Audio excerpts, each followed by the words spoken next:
Breaking news, Penn State just fired football coach James Franklin on Sunday. All the details are right here. Locked on Big Ten starts now.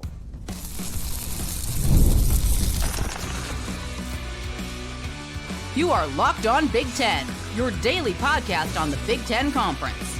Part of the Locked On Podcast Network, your team every day.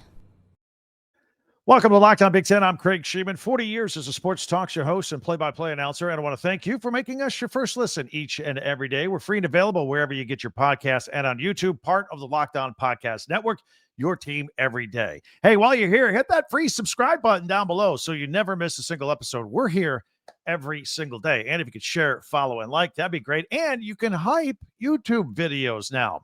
So let's get into it. A Penn State stunner, James Franklin fired. We'll get to all of that right here, plus what we think is going to happen next for the Nittany Lions. So let's get into it. So it all came to an end this weekend when Penn State lost to Northwestern 22-21 at home in front of all the fans. And the school afterward decided to fire James Franklin. This was the third loss in a row for Penn State. Chance of fire Franklin had been going on the last couple of home games, especially on Saturday. And Sunday morning, the school, they fired James Franklin after 12 seasons, and they still owe him $49 million on his contract. So think about that for a minute. They want to get rid of you, so they're going to pay you $49 million. So we could discuss all that entails as well, but with everything else that Penn State's spending money on these days. Associate head coach Terry Smith will serve as the interim coach for the remainder of the season.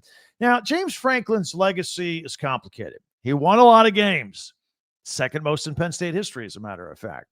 He had a lot of double-digit win seasons at Penn State. Last year, with the expanded 12-team college football playoff, Penn State made it to the playoffs.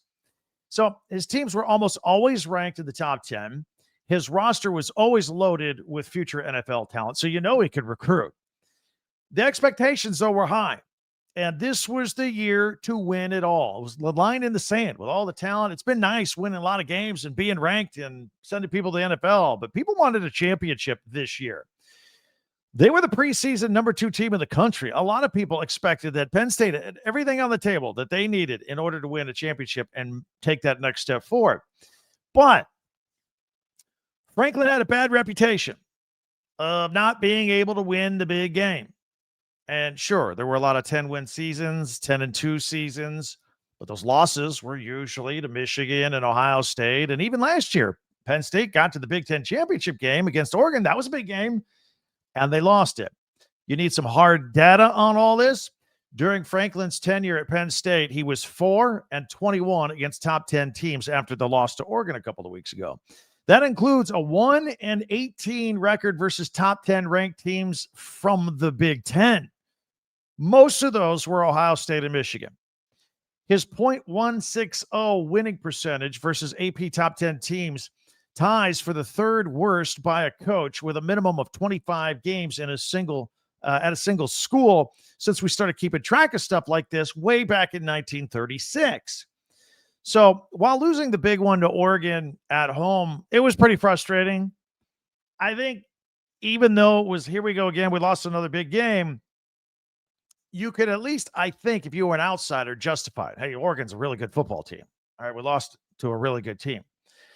But put that aside, not being able to win the big ones. Now Franklin started losing the small ones. Got beat by a winless UCLA team that had never had a lead all season long and had fired their coach already. And then the home loss to Northwestern was just the final straw. Both the UCLA game and the Northwestern game, Penn State was more than a 20-point favorite to win those games. Something was definitely wrong. I also find it interesting that the school chose Terry Smith as the interim head coach the rest of the way. Defensive coordinator Jim Knowles is sitting there. He's on the staff. Franklin went and got him this year. He says, hey, to the school, we need to spend $3 million, get Ohio State's guy so we can beat Ohio State and get over the hump. Let's pay him $3 million a year. He's there. Defense hasn't looked that good. And now it looks like even Knowles won't be here beyond this season as well. So $49 million, that's a lot of money to tell somebody to go goodbye. And it's a big buyout when you consider that the school is in the middle of spending $700 million on its stadium renovations. Plus, they're scratching out another $21 million for revenue share this year. I once had an athletic director tell me, it's not the cost of a buyout that's the problem. It's the cost of waiting too long to fire your coach and maybe giving him another year or giving him time to work things out. Then you lose supporters, you lose money, and then it's a downward spiral, and it's hard to get that plane back up in the air. Obviously, the people in power at Penn State have seen enough. And moving forward this season, though, looks pretty tough, whether James Franklin was there or not. Lost in all this news here this weekend, quarterback Drew Allar, their very experienced quarterback, suffered a season-ending injury on Saturday night. He's out of eligibility. That's it. He won't play for Penn State anymore. Now, we've done some podcasts in the past week or so outlining how he's really underperformed this year. And he was not having a great game against Northwestern either. Northwestern, he wasn't. So you look ahead to their schedule. Next, they're at Iowa. That's tough. Iowa's a good team, and they're always underrated, and they are particularly difficult to beat at Kinnick Stadium. That's where Penn State's heading next now, with a backup quarterback and an interim head coach. Then they got a bye week. Then they have number 1 Ohio State at Ohio State. That doesn't look good to anybody. Then after that, they get to play third-ranked Indiana, fresh off of their win over the Oregon team at Oregon, the team that just beat Penn State at Penn State a few weeks ago. This is going to be a bumpy ride. And I have no idea who they're going to hire next. Maybe I would love to hear from Penn State fans. What's the next direction to go for a head coach? There are some possibilities here that I'll throw at you. First of all, Nebraska's Matt Rule. He's always asked about this. Yeah, but you're great. You're happy at Nebraska. What about if Penn State opens? He's a former Penn State player. People have always kind of whispered, yeah, that's the one job he might leave for. Maybe, maybe not. Maybe he's happy at Nebraska. There's Duke's Manny Diaz. Just a few years ago, he was the defense coordinator there at Penn State. Maybe he wants a bigger challenge than at Duke. UNLV's Dan Mullen is always going to be mentioned for every job opening out there. The former Florida Gator coach. I'll throw out Boston College coach Bill O'Brien, who actually came in there before and helped things out in the post-Joe Paterno era. So anyway, I would love your comments. What's the direction to go? If you're a Penn State fan, hit me up. Let me know. I would love to hear some comments of who you think the next coach should be there at Penn State, because you can't just hire anybody.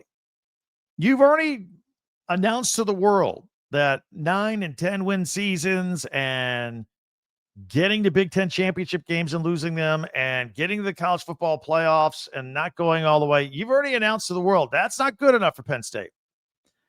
Penn State people, they realize they're very good. They want to be great. So who are you going to get? Any coach you're going to get, you got to tell yourself, all right, he's got to be at least better than James Franklin. Got to get us to the promised land. Who is that guy? Who is that guy that's out there? Let me know. We'd love to hear you in the comments section. Just start throwing names out there, and we'll start considering things. We got the rest of the season to figure this whole thing out with Penn State. If you are new here, we're here every day, by the way, and live on weekends. But we're all things Big Ten, all 18 teams with news, analysis of that news, opinion of that news. And if you want to be part of it, if you're a Big Ten fan, you probably are. If you're here, tell other Big Ten people about us that we're here every day. But first, subscribe. Hit that subscribe button. It's free. That way you never miss a single episode. We're here every single day. And if you could share, follow, and like, that would be great. If you're on Apple or Spotify or don't know about it, we're on audio only too, if you want that, in addition to video on YouTube. That way you'll never miss a single episode. You can check that out. Plus, we have a website, talkbig10.com, and that's the number 10, and we put all of our podcasts there, and we also have links for you to buy your favorite Big Ten school merchandise. You're a Penn State fan, you want a Penn State shirt, you want a Michigan hat, you want an Oregon pennant, all right there mixed in with all of our podcasts if you want to check all that out. All right, so we have a final word of what we're going to do looking forward to this upcoming weekend, which includes another Penn State game. They got to get after it. All that's coming up here in 1 minute right here on Locked On Big Ten.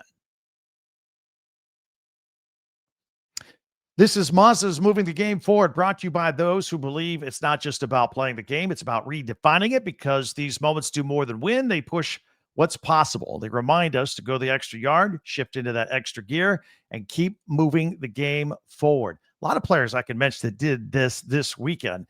Damon Williams at Washington, over 500 yards of offense. We can talk about Elijah Surratt, the wide receiver for Indiana that helped them win at Oregon. King Miller, the walk-on freshman running back at USC, the win over Michigan. All these guys absolutely bring out the best in their teammates around them as well. Just like Mazda does when you're behind the wheel of that car.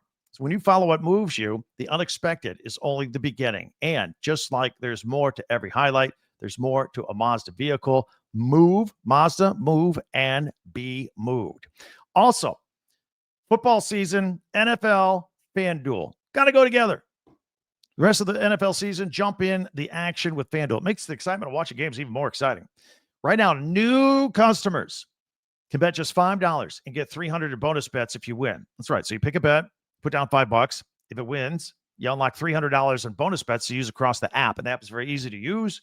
Point spreads, game totals, props, unit futures. You want to call your shot for the big game in February already? Do it now.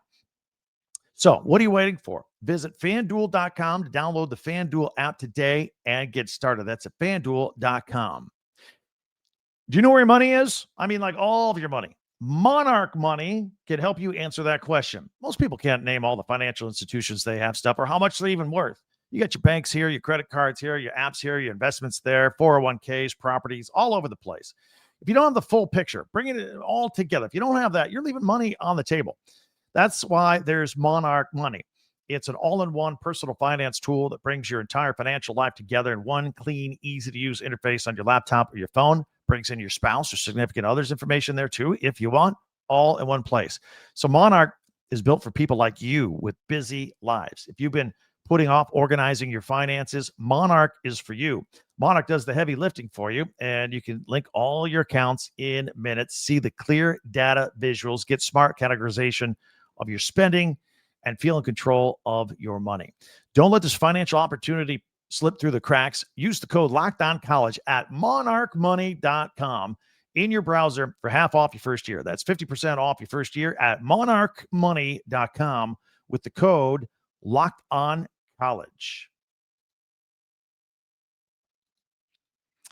Thanks for checking us out here on Locked On Big Ten. What a big day. What a big weekend. All that coming together. Then after the games with the firing of James Franklin, it's just been amazing. The news just keeps flowing. That's why we're here, covering it all for you here, all in one place here on Locked On Big Ten. Thanks for making us your first listen each and every day, especially everydayers out there as well. Don't forget our website, talkbig10.com. But don't forget to subscribe before you go. Please, that'll help us out a lot. All right. So coming up this weekend, another big slate of Big Ten games.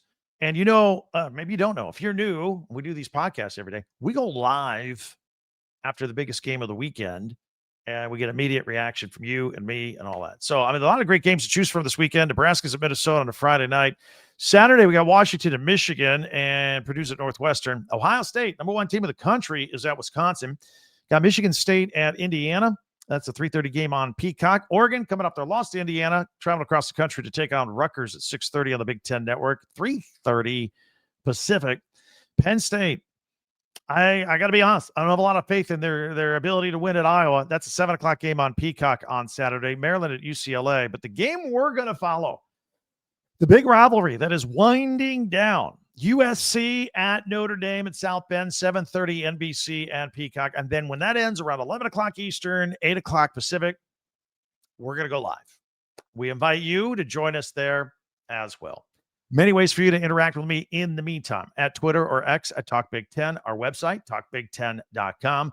Be sure to hit that subscribe button down below and follow this podcast right now on your favorite podcast app, and to get the latest episode of Locked On Big Ten as soon as it becomes available each and every day.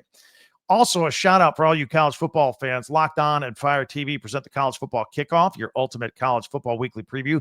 Drake Toll from Locked On Big 12 is the anchor, along with two-time AP Coach of the Year Gary Patterson, former college star Jesse Holley, our Locked On experts previewing all the games. This is every Thursday.